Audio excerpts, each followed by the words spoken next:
So today in the garage I have my 2013 Mark VI Golf TDI, and I'm going to show you how to install an Airlift 1000 kit. The part number for this kit is 80753.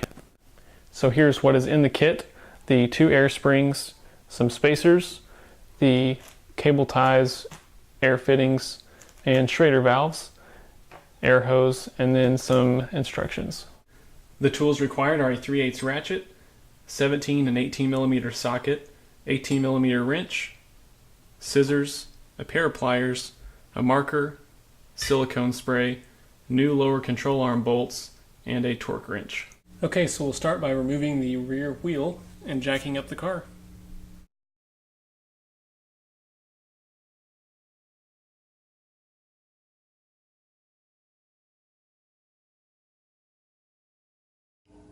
Alright, so once the wheel is off and you have a jack stand placed, you're going to remove this 18 millimeter bolt on the lower control arm.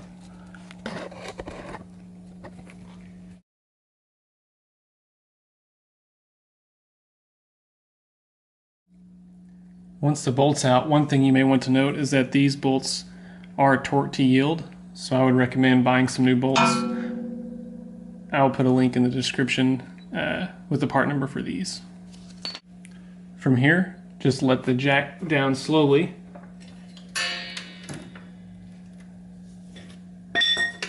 There we go. And you can remove the spring.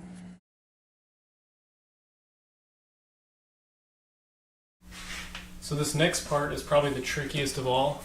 Because of the shape of the springs in the Golf, I won't be able to slide them through the top or the bottom. I'll have to slide it in through the side. So the first thing you want to do is remove the little rubber cap that comes on the spring and try to remove as much air out of it as possible.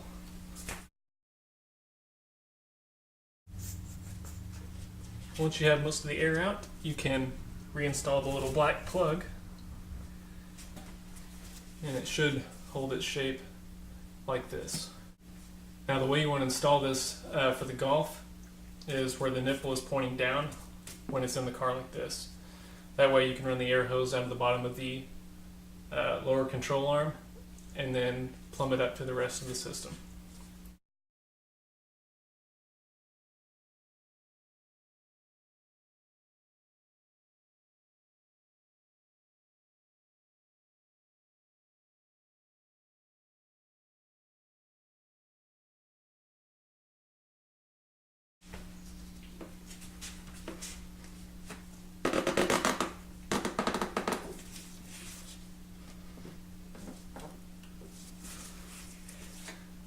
Alright, that sucked. So once it's mostly in, you can remove the little black cap. And it should slowly start to assume its position. There you go. Once the spacer is installed, we can connect the hose to the nipple.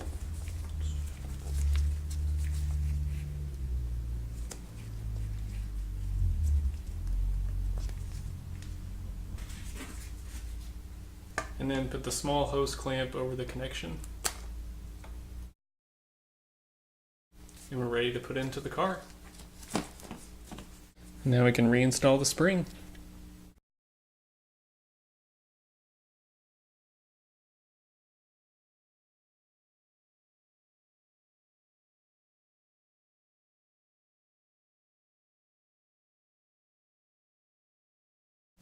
Once the spring is seated properly, you can install the smaller spacer on top.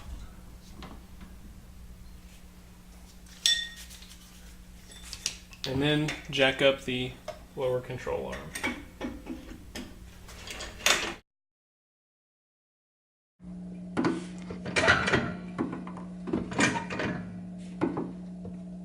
Reinstall the new lower control arm bolts.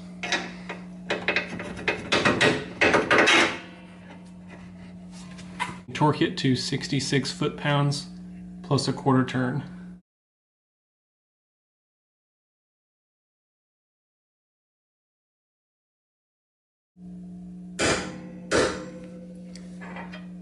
Now mark the bolt and then turn it a quarter turn.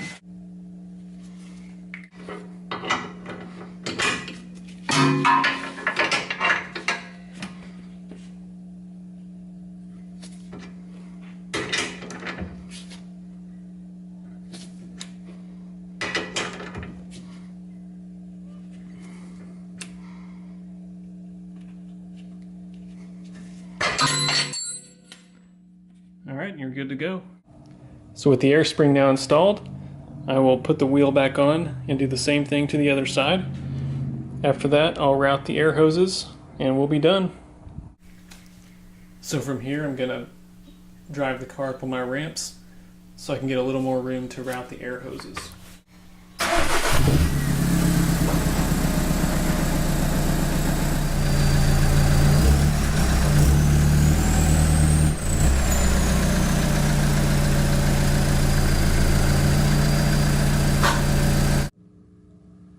Alright, so I've decided that I want to put the inflate and deflate port somewhere in this area here so it's easy to reach. First thing I'll have to do is remove this trim piece, and then I can remove the carpet padding here in order to route my air hose up from the bottom. So I went ahead and removed the storage tray just to gain a little more access. So I can now pull the carpet back. It's a bit of a mess. This is where all my trailer wiring is. But there's a grommet in this lower part here that makes a great place to run the wires and the air hose here. So now with the inflation and deflation port Schrader valve installed, I can now reinstall the lower trim piece.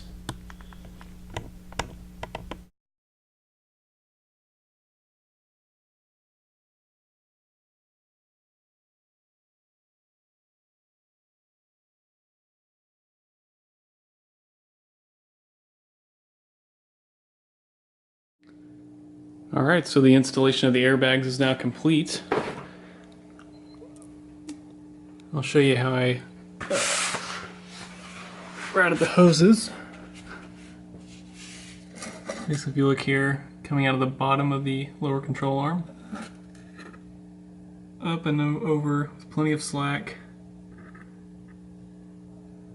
attaching it to the heat shield here, and there's the T. Same thing on the other side, up underneath the lower control arm, and back up here with plenty of slack for movement. And then the fill port, or the hose that goes to the fill port, comes around through this part of the frame here, and then over, it'd be kind of hard to see here, up into that grommet where my trailer wiring goes, and into the inside of the trunk. Up top here, installed the Schrader valve right here. Looks pretty stealth. Thanks for watching, guys.